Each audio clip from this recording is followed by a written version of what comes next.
Hey there, high levelers and SaaSpreneurs. JB back, and you're tuned in to the podcast that's all about taking your high level game to the new heights. Each week, I bring in top industry experts who dive deep into strategies to help you drive success specifically for you as a high level user. And if you're not a high level user yet, this is the episode that you should get started.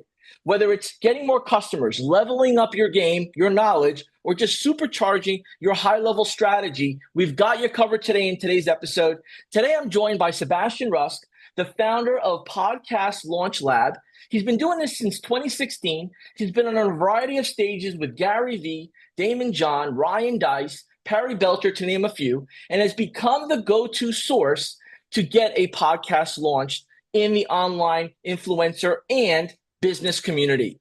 And we've put together a topic today that is near and dear to his heart, obviously, because he's helping people get their podcast started, but it's also near and dear to the high level community with branding, positioning, and attracting new customers and big relationships. So today's podcast episode is called How Starting a Podcast Can Radically Change Your Life and Your Business If You Let It. Okay. And we're going to go over three important topics here. So if you don't have a pen and paper ready to go or your notepad, this is a good time to do it, because topic one is going to be, why does your business need a podcast? Why does your agency need a podcast? Topic two is going to be, what's possible with the launch of this podcast and the consistency of it. And topic three is using HighLevel to capture, nurture, and convert those listeners into conversations. Look, without further ado, I want to throw the mic over to Sebastian. Sebastian, it's a pleasure to have you on here, man. How you been? JB, it's great to be here, brother. Thanks so much for the invite. I'm fantastic, Let's go, man. man. Little fist pound, man. Yeah, boom. If I was any better, my last name would be Bermudez. Let's do it, baby. So, I've had the pleasure of getting to know you, from a distance here, socially, online. But when I had my first conversation with you, when we had joined a group, when I had joined a group that you were a part of already, I reached out to you and started to ask you some advice about like podcast and building a brand. And this was about 4 or 5 years ago. And I still haven't yet started that podcast, right? But now I'm here in this new format on a podcast, hosting one with you. And it's kind of crazy how the wheels turn and how much time in between was there. And where could I have been if I would have done it sooner? So this is an awesome episode. I know you got a lot of value, and I know we don't have 5 hours for this. So I just want to make sure people know, in the comments below, there's going to be a link. There's going to be additional information for you to catch up with what we don't get to discuss on here. But Sebastian, could you maybe set the framework here, man? Let people know a little bit about you that haven't met you yet, haven't had the honor to meet you, get to know you, or see you in action. Well, thanks again for having me on, JB. It's great to be here. And what's up, Go High Level community? I am one of you. So it's a real special episode here to get the opportunity to come on and talk about what I am not only deeply passionate about, but what has become my life's work. I was in the digital marketing industry since 2010. And in 2016, I just started to get this nudge that there's got to be more there. And I had an old friend reach out to me and say, hey, can you help me start a podcast? And I said, that's it. This is how I'm going to stay in the digital marketing industry, but also leave what I'm already doing, which is digital content, so a lot of social media marketing stuff. I just wanted to niche down. And oddly enough, JB, I was raised in a radio station. I grew up, my dad was a DJ for 30 years. He would go sell the ad, come back to the station, cut the ad, literally razor blade, cut the ad, and then go put it on the air and pick up the check. And I was given, Happy Meals on the weekends to cut the ads for the kids show on the radio. So I had no desire to follow in my dad's footsteps, but like a good friend shared with me on the golf course a couple of years ago, as I shared that story, man, our genes sure are powerful, aren't they? And I said, I don't know a thing about genes, but my grandfather's name was Gene. Maybe that had something to do with it, but it's kind of crazy how I landed in the world of podcasting. But what's been even more incredible is being able to see my own personal transformation as a human being, as an entrepreneur, as a business owner, as a father, as a friend, in addition to being able to see the transformation of the clients that I get the opportunity to work with. And when I say that podcasting can radically change your life and your business if you let it, I feel qualified to be able to speak to that because I've lived that. And I currently live that, and I continue to live that, and I continue to see that unfold in the lives and businesses of people that I get the opportunity to work with. So it's been a wild ride over the past 14 years, and definitely over the past 8 years as I decided to just go all in with podcasting and realize that it's going to either be one of three things, or I'm not leaving the house. I'm either speaking on a stage somewhere, I'm doing comedy somewhere, or I'm launching a podcast. And when we start to put those non-negotiables and those boundaries in place with our business and our life, life really starts to attract exactly what we want. And if you don't believe me, well, stick around, because in this episode, we're really going to help you understand what's possible with starting a podcast. But I think it's appropriate to kick things off here with a question that I like to pose to everyone, specifically when I get the opportunity to give a talk. And that question is, and you may want to write this down, and I'll repeat it twice because it's probably going to stop you in your tracks and it may trigger you a little bit. That question is, who's missing out because you're not showing up? One more time. Who's missing out because you're not showing up? Well, what do you mean, Sebastian? I showed up at work today. I showed up with my family. I showed up at the baseball game. I'm on this episode right now. I understand. But who's missing out because you're not showing up and doing what you know you need to be doing? Your thing. I don't know what your thing is. Maybe you're going to write a book. Maybe you're going to start doing magic. Maybe you're going to start a podcast. Unintended. But you sitting on the sidelines is not serving anybody, including yourself. So I want to kick things off by asking that question. And I want it to stay with you. And hopefully it stays so far in your head that it actually gets you off the bench and into the game, because I firmly believe that once you make a conscious decision to get off the bench and into the game, everything starts to change. Yeah. And with that question kicking us off here, is it, in your experience, in your expertise, in your opinion, in your personal journey, was it because you didn't practice enough or understand the rules or the process of this? Or was it the way you look, felt, or believed others perceived you that held you back, or held customers or clients of yours back from getting started as you started to unpack, why didn't we do this sooner? I had somebody ask me that exact question. Who's missing out because you're not showing up 14 years ago? And it woke me up. She asked me what was next. And I said, I don't know. And she said, that's a gigantic problem. And these were my offended days. So I didn't understand why this individual that I had just met is telling me what I'm doing with my life is a problem. And then I said, well, what do you mean? She said, I'll tell you exactly what I mean. Who's missing out because you're not showing up? We all have gifts and talents to bring to this world. We were all born with them. Some of us know what those gifts and talents are, and we aren't doing anything with them, which is a gigantic problem, in my opinion. Some of us haven't discovered what those gifts are because we can't get out of our own way long enough to figure those out. But I knew back then, even though I didn't know what was next, I knew I had a gift. I knew that I was different. I knew that I had something to bring to the table and to the world. And when I thought, wait a second, so you're telling me somebody else is missing out because I'm holding back on figuring out what's next? And I just believe that I started with imperfect action. And I think imperfect action is grossly underrated in this lifetime, not just this world and in current time, in this lifetime. Just get started. Just pick up your phone and hit record and start talking into it. Figure out what that looks like. How do you feel? Send it to somebody. Post it on the internet. What are people going to say? They're not going to say anything because they don't care. They care, but usually people are just completely focused on what's in it for them. That's the world that we live in on here. But there is some opportunity for impact with us just getting in the game and saying, you know what? I don't know. I think about this quote a lot. Martin Luther King Jr. You don't have to see the whole staircase. You only got to see the first step. And often that first step leads to just a world of opportunity if we have enough courage to actually take that first step. Yeah. We automatically, sometimes people will hide behind their business. They'll oh, it's my business, or my business does this, or well, doing it for the business. It either becomes an excuse that the business fills, or it becomes something they hide behind that they don't want to, take personal ownership on.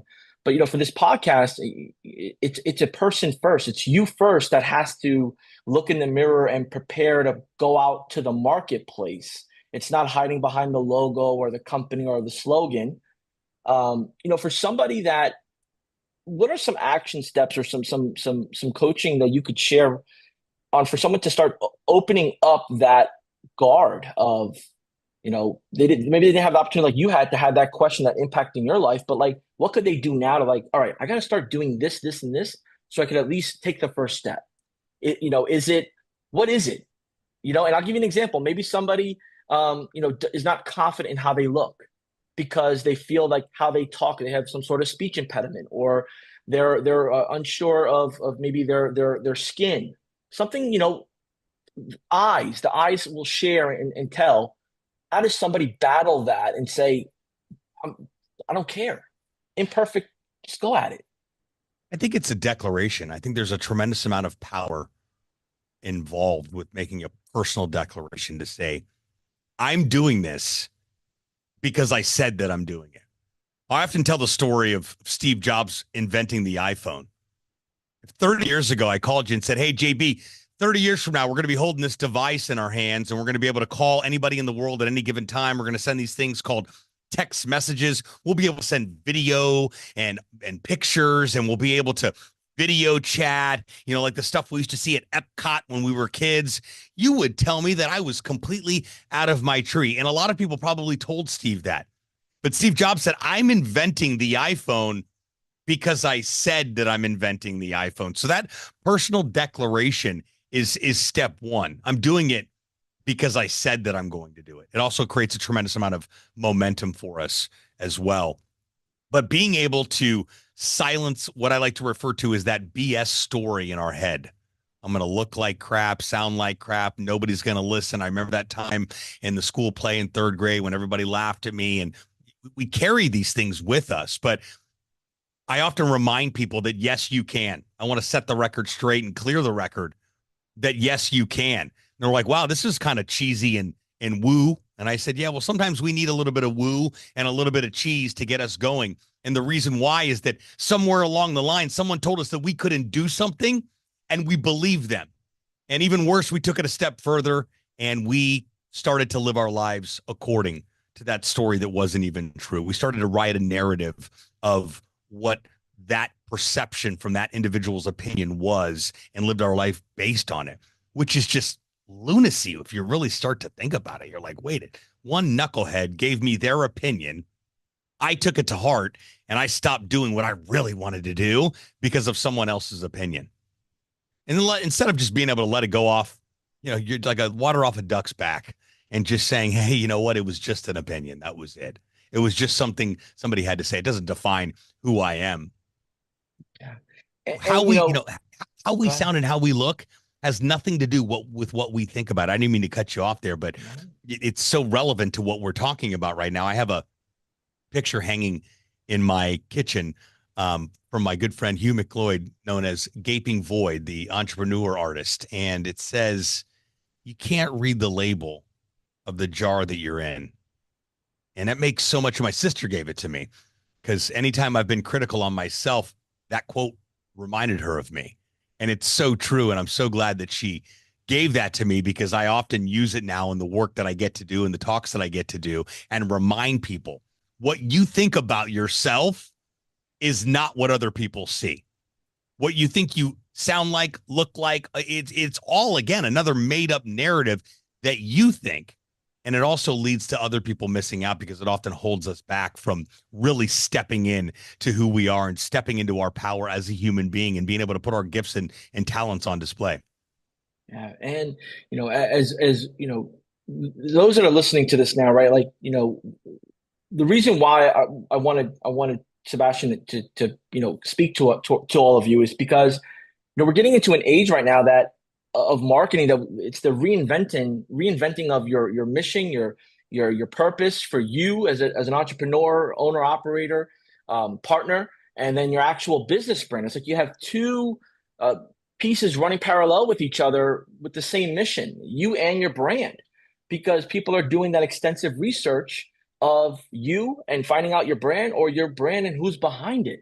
Yeah. And it's more and more powerful. And, I think sometimes, in my personal experience, what's held me back in the past is, well, there's so many people doing it already. Why, what gives me the right to now be an extra person in the mix. And what am I going to do if it doesn't work well, right? Like, so again, there's so many different platforms, right? No different than there's so many different speakers on different stages and so many different teachers and professors and plumbers and in contractors, right? There's so many different of everything, but someone still needs something done that's in your market, in your industry, that needs your expertise. Right. Can we just, in wrapping up the person perspective and then pivoting into the business, why does the business need a podcast now that we got you believing with your declaration that you're worthy to help others in their struggle based on your expertise and the business you have? How does somebody in their mind fit into the podcast audio visual ecosystem? Like, forget about ranking, forget about relating to a certain style or celebrity or an influencer. Just like jumping into the ecosystem. Like, you're here. Like, do I go left? Do I go right? Where do I go? Like, this place is huge. Sure, it is. Well, I think it's a matter of being able to know that starting a podcast is going to be an extension of your personal brand. And I heard Gary Vee say early on, and I was fortunate to meet Gary way back in the day before he was the Gary Vee that he is today. And one of the very first things that he taught me was that your personal brand in perpetuity is your reputation. And that just shocked me to my core. I mean, that is where we're at now, because people, like we always know, do business with people that they know, like, and trust. So the personal brand, while it is extremely popular these days, it's been around for a minute now. And being able to know that your personal brand is what fuels your business. Your personal brand is what fuels people's decision to actually do business with you should be reason enough to make sure that it's on the top of your priority list. Having a podcast is a phenomenal way to be able to put your personal brand on display, to put you out as an actual human being out there, to be able to say, I'm Sebastian Rusk. Here's what I have to say. Here's my message. And to your point about, yeah, there's a lot of people doing this and a lot of people doing that. Well, those aren't your people.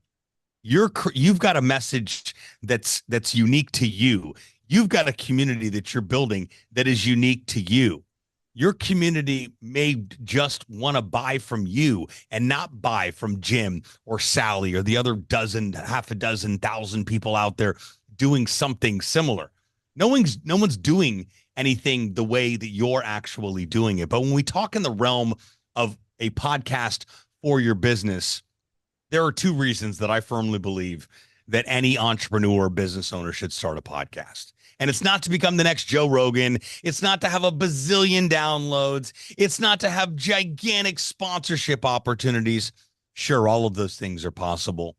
Most people will never get there. And I'm not here to poo-poo on your dreams. I just want to keep it realistic for a minute if we can, so that this really lands with you, because I want this conversation to translate to everybody that's listening right now. Now, I'm not going to say that a podcast is for everyone, but if you've gotten that nudge, that inclination, that gut feeling, someone's told you, you saw something, you got a sign of, I should start a podcast, that, my friends, is reason enough to take action. But the first reason you should start a podcast for your business is to interview people that you want to do business with. If you're a SaaS agency owner and you do business with business owners, and the way that you do that is marketing yourself and your content and going to events and whatever you do, your networking game can be done at scale because of your podcast. Because if I have a SaaS agency and I do business with other business owners, I know exactly who my avatar is. It's a business owner whose back end is an absolute disaster and organized mess, meaning there's no systems. So I think there's two reasons that any business owner should start a podcast. Number one, to interview people that you want to do business with. Number two is to get your social media content game in check and more consistent than it already is, because the majority of us really suck at consistency when it comes to content. But to my first point, being able to interview people you do business with. If you're a SaaS agency owner and you do business with other business owners, you already know who your avatar is. It's business owners that don't have any type of back-end organization, follow-up, CRM, database, anything within their business. It's organized chaos. And you know for a fact, if you could just show people what's possible through the solutions that you provide, bingo, you've got another customer. So why not interview people that you know don't have any type of solution in place? Make it all about them. Talk about their business. Talk about them. Make the episode a spotlight on them. And then naturally, at the end of the episode, once you're done recording, you have an opportunity to talk about what you do and find an opportunity to maybe schedule a follow-up call to chat about implementing some solutions into that person's business, knowing darn well that they don't have anything in place. And then secondly, that whole idea of one podcast episode becoming multiple pieces of content, it's a thing. Like, it's really a thing. So being able to double down on that and solve more than one problem at a time, I think those are really it when it comes to why should I start a podcast? Number one, you got to figure that why out. But like the tactical reasons, interviewing people you want to do business with that are willing to pay you for your services. And number two, because of the podcast, I have a consistent content game and also a content catalog that I'm building because of the podcast. Yeah. And with so, as we take that's the bread and butter, right? I mean, that's the key thing here to understand is, okay, if I'm going to invest an hour 3 times a week, I'm going to pick 3 people to interview. I'm going to make it around this particular industry niche or expertise or topic. Now that hour is about them. Towards the end, you're going to recap with them, build that excitement. Man, great job. Really loved it. All that good stuff. And then organically earning the chance to talk to them, but you're going to be talking to them anyway because you're going to get the clips edited. You're going to position it. You're going to help them market it. You're going to, if done right, you're really just packaging this media kit to them and saying, hey, you're about to build your brand, and at that point they see the big picture on it. So, for someone that action items, where do we start bite size to now pick up momentum? So we find a topic, or do we find people? What do you recommend for action items on this? I think number one, why are you starting a podcast? Get clear on that why. Mm-hmm. I think it was Simon Sinek that said, people don't care what you do, they care why you do it. So getting clear on why you're actually starting a podcast, not because everybody else is. Get clear on your why. And then the tactical is, I want to interview people that I want to do business with. I want to take my networking game and at scale because of the podcast. And then I also want to get my content game in check. So figuring out what you're going to call the podcast, figuring out the strategy and the format for the podcast. And this is huge. Getting all of the actual work that it takes to make a podcast a reality off of your plate. I don't care if you have somebody on your team, if you've got VAs, if you find somebody on Upwork, whatever it is, get it off your plate, because I can guarantee you, having done this for the past 9 years, I've seen every single Scooby-Doo ending you could ever imagine regarding I'm starting a podcast and I'm also going to do all the work. Listen, I can change the oil in my car too if I want to. I can also drive around the corner to Jiffy Lube, pay $75 and be on my way in 10 minutes. So it's using our time wisely. And more importantly, what happens when we try to be everything to everybody and do all of it because we're a do-it-yourselfer, it's just not sustainable. When you try to start a podcast on your own, do all the work, record it, do the interview, edit it, post it, chances are it's not going to be quality work because you have no idea what you're doing. You're in figure it out mode. Secondly, and most important, it starts to become work. And when it becomes work, it's not fun. And when it's not fun, we quit. That's just human nature. So first and foremost, when you're figuring out what you want to do, map it all out.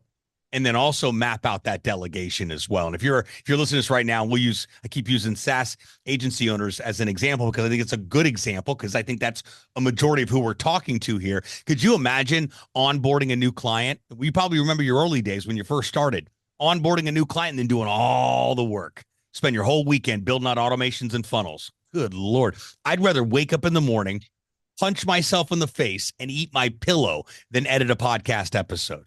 What I do like doing is this. I like recording them, being done with it, uploading the raw content, and going and getting a cheeseburger for lunch.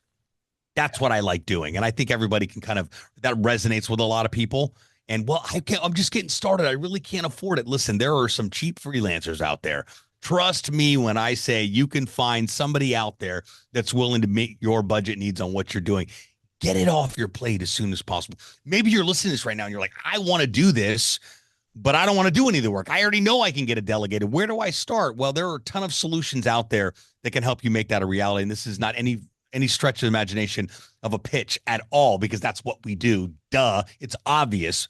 I'm trying to illustrate to you that there's power in being able to delegate this work off of your plate so you can do what you do best.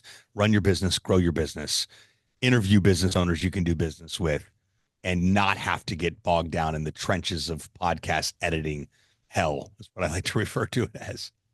In your experience, do you find that people find out that they're really good at speaking or interacting with an audience as they get started, or is it a blend of them knowing that they have a knack for it? Because, like you mentioned earlier, people will say you should really consider doing it. What's that aha moment look like from your view and your expertise? Or if you're like, oh man, I want to take this to the next level. I want to speak in groups, or I want to start putting a media kit to be approached for a paid speaking opportunity. What is that? How does that transition, or that kind of come off based I on? think it's a byproduct of imperfect action. In my experience with the clients we get the opportunity to work with, most people are coming to me absolutely terrified, as most people are, absolutely terrified of public speaking. People's number one fear, public speaking. Number two, dying. So riddle me that one. So one of the first things we work on when people come to me is getting over that hump of, I don't know if I can do this. I'm not good at speaking. I mean, were you good at riding a bike the first time you got a bicycle? No, you probably fell off a couple of times. What'd you do? You got back on the bike and eventually you learned how to ride it. I think it's the imperfect action in combination of the constant reps and also that back to that personal declaration. I'm doing this because I said that I'm doing it. I'm doing this because I gave my word to myself and I'm not breaking it. I'm doing this because I know whatever's on the other side of this is far better than the fear that I've been swimming in up until now. So I think that your first episode's going to suck. Mine did. Yours probably did. That's just the way it is. I mean, we suck at anything the first time around. But what does episode 25 or 50 look like? What does your first speaking opportunity look like because you decided to start a podcast? What does your confidence feel like when you look in the mirror because you actually did what you said you were going to do and kept the word to yourself that you were going to follow through with what you were going to do, which is start a podcast, interview business owners, grow my business, put my networking game at scale because of my podcast, improve my content game, generate more leads, make more money. The list goes on and on. And I think that the more we experience that, it only takes one client from the podcast, just one client to make you a believer. It only takes one person saying, I heard that episode. You sounded great, JB. I look forward to future episodes. Just takes one little dose of encouragement to go, I got this. I got this. Yeah, it's powerful. And, you start to really, it resonates. And, maybe someone who's listening to this spoke at a conference, they spoke at a networking meeting, they spoke, at a bring your parent to school day, career day, right? Someone said to them at some point, you're really good at this, or I really enjoyed it. Remember that moment, because this is the pivot from that moment to this. And, now, in segueing, I know our audience here sees the big picture now. They're seeing the possibility. Now let's fast forward here to, all right, I'm going to get this going. I made my declaration. I have my framework. I have my topics. I have my idea. I have my ideal clients that I want to work with. Do I put this on Spotify, Apple? Do I do YouTube? I'm open with both. I'm open to all. Where do we start, or how do you digest that without it, bogging things down? Sure. So first of all, I'm not to take away from what I just suggested, my advice of being able to delegate the work on here, but when we're conceptualizing something, do we really want to do this? It's good to find out what free resources are available. Spotify for podcasters is a great free resource. First and foremost, you need a podcast hosting platform. That's where all of your audio files, your edited podcast episodes live. Notice I said edited podcast episodes, not just some raw audio that you upload and go, well, it's done's better than perfect. Edited episodes up on, and that's where they all live. And they also give you a podcast website. We use Buzzsprout. There's Libsyn. There's Acast. There's a bunch of different ones out there. They all function the same way. It's home base for all of your edited podcast episodes to live. It's also your podcast website that they give you. It's a dynamic website that's already built with all the episodes already in there, all your social links, all the links to listen and subscribe. And it's also the conduit to set up your distribution to Apple, Spotify, iHeartRadio, and all the other 15 or 16 distribution platforms that are out there. So step one is signing up for a podcast hosting account so that when you have your podcast episodes edited and ready to upload, there's somewhere to go. And once you've uploaded one episode, you can then set up distribution. And that's just a process of going to each site, submitting an RSS feed, which is what your podcast lives on, that your podcast hosting provider gives you. And you submit that RSS feed to Apple and Spotify and everywhere else. That way you only upload to one place, and then your podcast gets distributed to multiple platforms by just uploading it to one specific place. A lot of people confuse that on how do I upload to Apple? Nobody uploads to Apple or to Spotify. You upload to your podcast hosting account, and then it gets distributed to those platforms. As far as YouTube is concerned, I don't believe the podcasts belong on YouTube. Sure, are we seeing podcasts on YouTube? Absolutely. A majority of them are large names and celebrities with endless resources and endless cash. And people want to see these people because they follow them and they're fans of them. That's not most of us. YouTube is a video platform. There are video shows, there is video content, and people go to YouTube for two reasons: to be entertained and to get their questions answered. If you can do all three, fantastic. Usually a podcast is not really answering a lot of questions in like a show format. Now, there is a video component to a podcast, very similar to what we're doing right now. We're recording this podcast. There's a video component of it. The video component can then be chopped up into micro content for your social media content on a daily basis. Back to my point of solving a lot of your content issues. But this whole notion that we're going to take this episode right here. Now, Go High Level is a little bit different. You guys got a solid base on YouTube, very committed subscribership. You're a large brand. It probably makes sense to throw a podcast episode on there because your community wants as much content and meat and potatoes that they can get from you guys. So it makes sense. But if we're talking about a solopreneur, entrepreneur, small business just getting started, it's just another layer in the process of being able to actually launch a podcast and make it a reality. So could a podcast be on YouTube? Is there a podcast feature on there? Sure. Does it need to be? I don't think so in the very beginning. Let's get really, really, really, really, really good at the audio aspect of recording a podcast, and then knowing we have a video component that we can chop up into micro content. And then once we get 25 or 50 or 100 episodes in, then maybe we can talk about swinging for the fences and figuring out how YouTube works as a video strategy, because we have that video component of the podcast. How do we work that in to YouTube instead of trying to be all things to everybody? Again, very unpopular opinion, JB. Very unpopular opinion, but I know what the work involved with a podcast, and I know a lot of people are confused as to even what a podcast is. So just wanted to add some clarity to the conversation.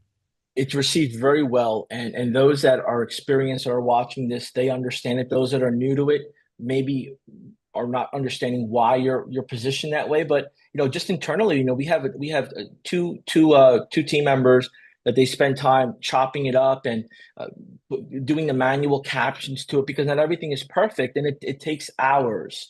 So the minute we get done with this, it immediately has to go to process A, because that takes an hour and change, and process B, and then upload it. So absolutely. And again, I think the biggest part of this episode, the takeaway is get started, take the first step. Get momentum, get confidence, get action, get your name out there. And then you get to add this remix, this swag, this change. And I think we were talking offline here that, there's a chance that you might just rebrand everything. You might have started with this, and now you're adding like new logos, new looks, new feel, new themes, new processes.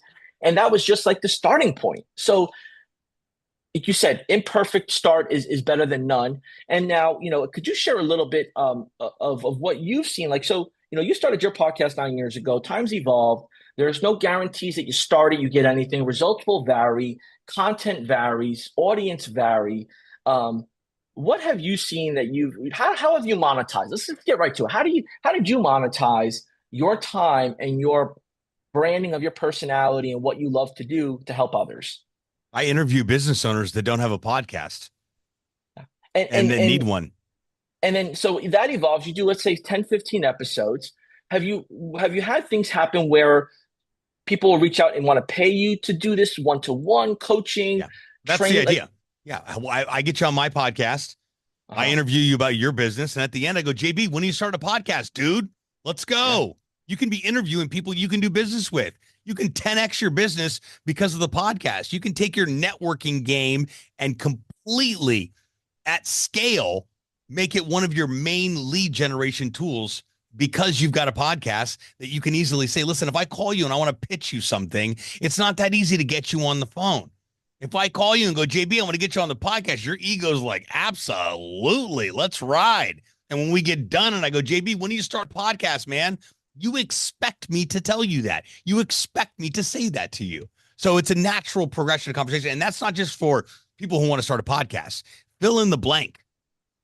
It could be, I'm interviewing you because I want you as a new SaaS agency client. And at the end, I'm going, so do you guys have systems and processes in place? Do you have an email list? Do you have a CRM in place? Do you guys email your customers? Do you have a way to follow up with your leads and nurture them? Do you have SMS campaigns? Do you have these things in place? Do you have the ability to build landing pages and websites? And you don't have any of that. I don't know if you know this or not, but that's actually what we do here. We build custom solutions for businesses just like yours so that you can follow up with customers. You can stay in touch with them. You can nurture the people that are already there. Because I guarantee you're not talking to the people that are already within your ecosystem as it is. And I'd love an opportunity to show you what we can do. Maybe we can set up a demo call for Tuesday. How's that sound, John? Oh, boom, boom, boom. Yeah, I would drop the mic and say episode's over at this point. This is Yeah. like, this is what people want, right? Like, and because you're part of the community, you're a customer of ours. Like, Yes, I you're am. out there. Like, there's a lot of people in our community that aren't commenting and are posting, and they're not putting themselves out there, but they're taking notes. They're understanding. They're seeing the trends. They're seeing what others are doing, and they're remixing it for their approach for their business. So I appreciate you sharing the lyrics, and that's what we want to do. Is people get off this episode like, you got no excuses. You have no excuses to get started and to at least get your first 5 interviews in the making, and then have your Right. first 5 pivots into helping them promote the episode or maybe getting them started to do service. So, as we Correct. take all of this and people will start to reach out. So let's say, what should somebody expect when it comes to, being asked to speak at a conference, being a keynote? Are those possibilities from a podcast? And if so, do you automatically show them like, I usually charge this, even though you don't charge? Like, how do you humbly, as you're building your brand on your podcast, how do you be humble and remain neutral in to the ecosystem of taking the steps to where you want to go from there, right? Like, imagine you're on the podcast and we're here, and someone says, "Hey, man, I'd love for you to speak on my conference." Say, "Oh yeah, man, it's $15,000 for me to come to speak." I'm like, "Oh, I didn't know it was that." Like, how do you pivot and leverage it without throwing people off? Well, I mean, I've just come up with the ability. If you've got a back end solution, Uh-huh. sure, there's speaker budgets out there and you can be paid to speak. Absolutely. But you don't have to be. And I'm telling you that if your offer is, I don't charge a nickel to speak, look at the back end. What I do a lot of is because there isn't, speaking budgets aren't in abundance everywhere out there. So you have to get creative at times. But I'll say, hey, listen, I'll come deliver a keynote.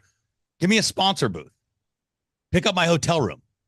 You're able to negotiate a little bit back and forth. Sometimes it's not. Sometimes I'm just reaching in my pocket, booking the flight, handling the travel, showing up, delivering the talk, and believing and knowing and trusting based on experience. It only takes one. I just need one Got it. person to go, I heard what you said there, and I'm ready to go. And that doesn't always happen either.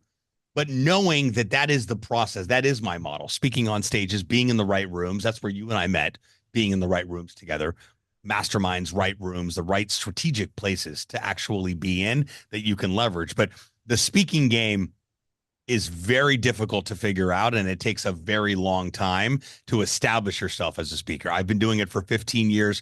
and I'm still figuring it out. But the one thing I know for certain is the speaking game is not about who you know, but more about who knows you.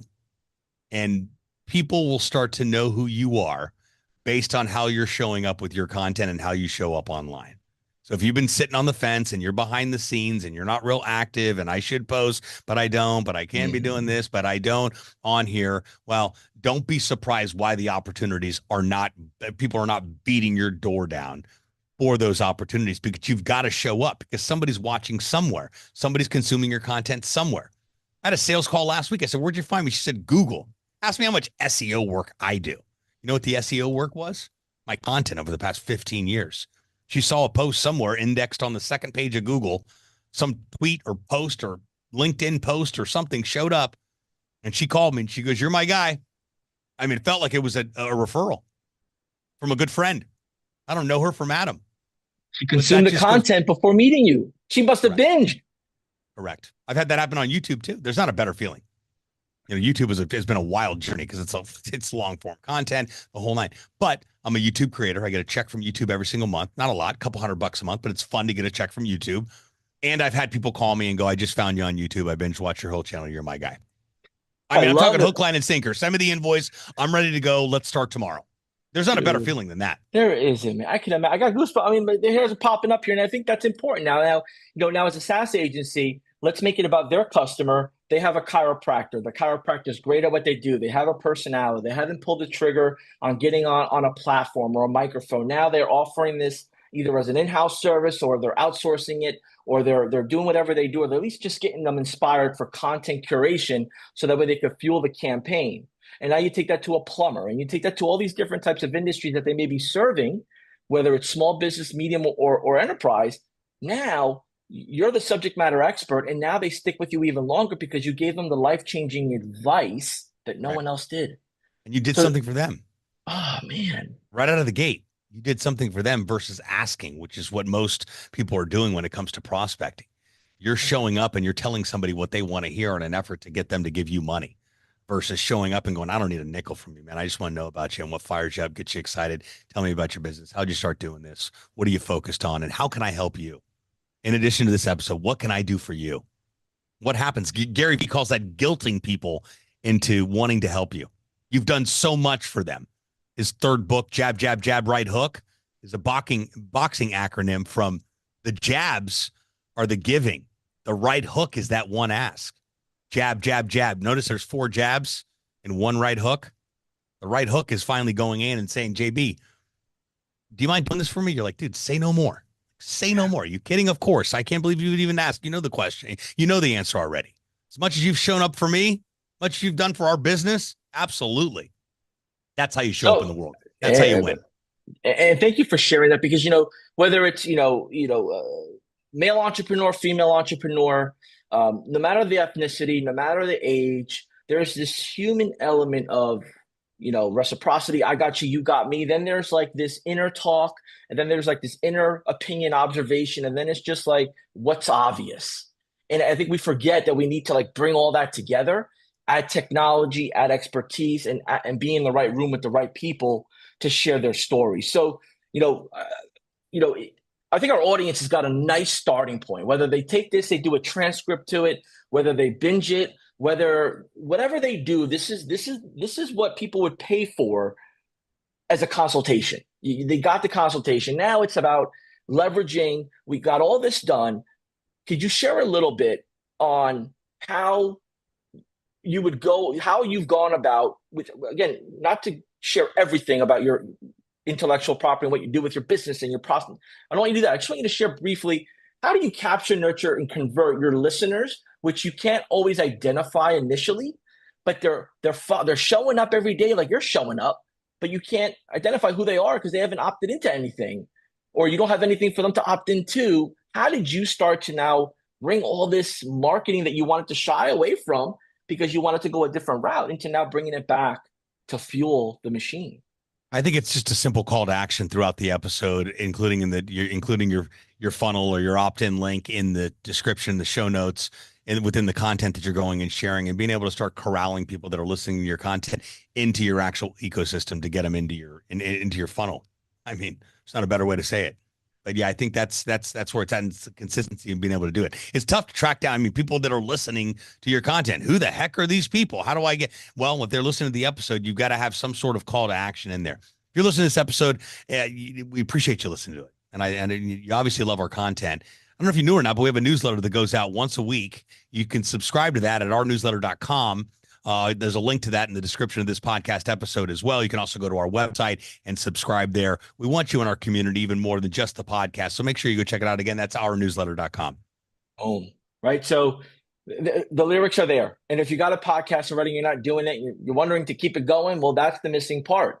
Now, they fill out the newsletter. I know, every morning you have your ritual that you go into certain groups and you just put yourself out there. And so, some of your following is just like, oh, he's at it again. He's consistent showing up. And you always will post, who wants to start a podcast? And it always amazes me because I'm like, it's like 56 comments on here. Yeah, you have no idea how many leads I've generated. I've been doing that for like 10 years now. It's like looking for people who want to start a podcast. Now it's like morning roll call. Who wants to start a podcast? I mean, those are quality leads on there. So start asking questions to your community. Start asking questions about what you do to your community.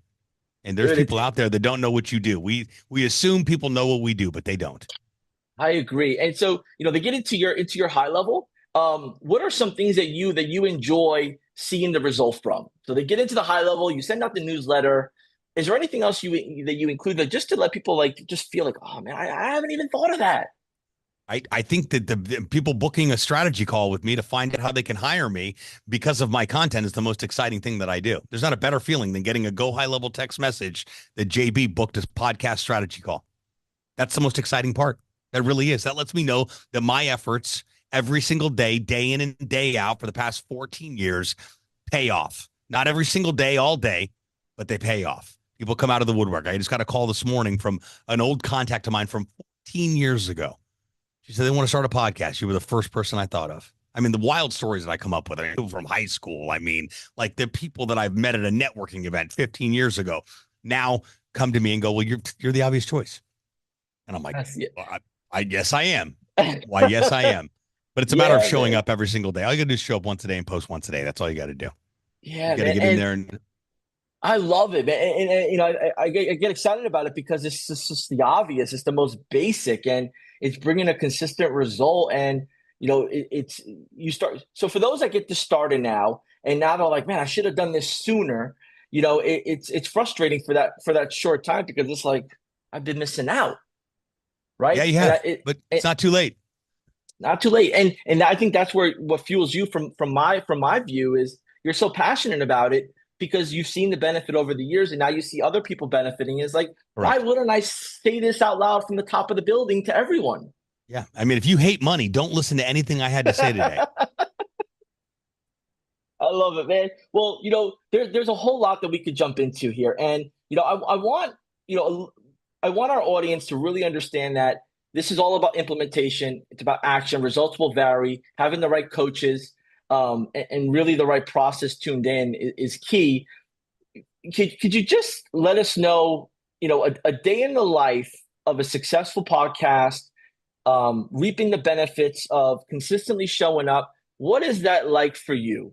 I want to get a little bit into you real brief as we wrap this up. Like with everything you've done, like when you get on a plane to an event, when you show up and someone says, oh, I know you from somewhere, or, oh, my buddy, or you get this text message, like, how does that make you feel better? Or what does that bring for quality of life? It just reminds me that hard work and consistency pays off. And it also keeps me humble. Another incredible asset that I learned from Gary Vee early on. He said, Sebastian, always make time for people, no matter what. And he still does it to this day. He doesn't want security around. He loves to get mobbed. He loves to have selfies. If you're having an event with him, you ever catch him in the hallway, he will stop and say hello. And I never forgot that. You always make time for people. And the more time I have in this game, the more humble I become because I started from nothing, like a bus pass and a skateboard. I mean, humble beginnings, but I knew that if I just stayed in it, I just stayed consistent enough and I stayed true to the promises that I made myself, and I actually lived what I was actually teaching and selling as a business and a service, how can you lose? That's the whole idea of, authenticity trumps likability any day of the week, and staying true to yourself and being able to really become a product of what you're doing, I think is grossly underrated in this world. And I think that being a practitioner of what I actually sell, I am a podcaster that sells you a service to make you a podcaster. I don't think there's a more qualified type of demographic out there to be able to do business with, but being able to wake up every day, I do that. Lately I've been flying first class, not because I'm balling out of control and I'm buying first class tickets, but I get upgraded based on my status because I feel like I live on an airplane. It happens more times than not, but every time I sit down in first class, I think, how the hell did I get here? Wait a second. You did the work. You showed up. You believed in yourself. You deserve to be in first class. Yeah, I will. Yeah, I will have a cocktail. Yeah, I will. Absolutely, I will. Let's go. You know what I mean? So it's just anytime anything happens, anytime there's a driver waiting for me because I'm show up at an event and the client sends it, it's like, I want to talk to the driver. I want to get to know him. I want to and they never want to talk to you. They're just yes sir, no sir type. I'm like, tell me about yourself. Being able to make sure that the impact that I am putting out in this world is happening everywhere, not just on stages and behind a microphone, everywhere. At the grocery store, the person standing in front of you in line, the person at Starbucks, the Uber driver, and just treating people the way that you want to be treated, and realizing that we just have no idea what someone's going through, and that we have the opportunity of impacting that person's day or life for the better because we had an opportunity to interact with them. So I try to do that as much as I possibly can. And I'm human. Not every day it feels great. Being a comedian helps out a lot because you can constantly, I always try to constantly be funny is I think the trick to comedy. It's like always has like sales, always be closing. Like comedy's like always be funny. I was boarding a plane in Dallas a couple weeks ago. It was a Sunday morning, about 6:45 in the morning. And I was like second or third to board, and there's a couple in front of us, and they are clearly having boarding pass scanning challenges. And the boarding gates, the gate agents there, and there's also a supervisor standing right there. And the supervisor looks at them with a straight face and goes, "It's not working because it's an Android." And I immediately go, "My goodness, going in the paint, throwing shade, and it's not even 7 a.m. on the Lord's Day."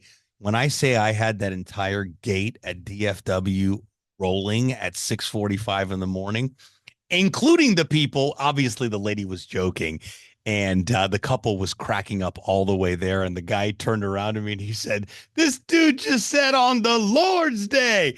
And man, and I thought to myself, this is why I do what I do, just to see the joy and the look on people's faces and to leave people differently. I don't know how people started their day that were in that line, that were headed from Dallas to Miami that morning. I have no idea, but I know that at least when they sat down, they were laughing or something was happening on there. And I just try to do more of that. Impact. That's a big word. It's an overly used word. It's very common these days, but it's impact.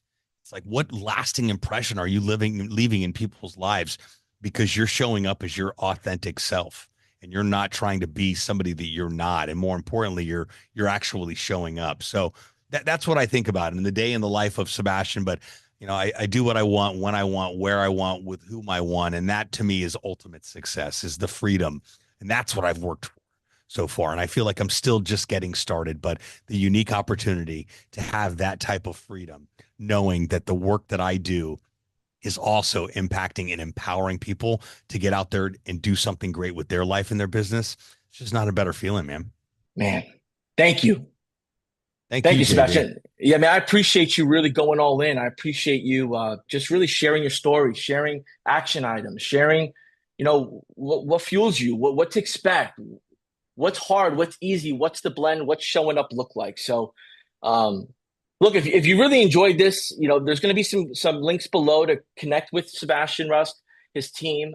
He's in the community, he's a customer, just like y'all are, or soon to be. Maybe some of you are just going to get started with us here, but guys like this, There's many people out there that just want to give, and we've had the opportunity to have you here, man. Till next time, stay tuned in. We got more guests coming on. Sebastian, thank you again. We'll see you Thank you. at our future events. Take care.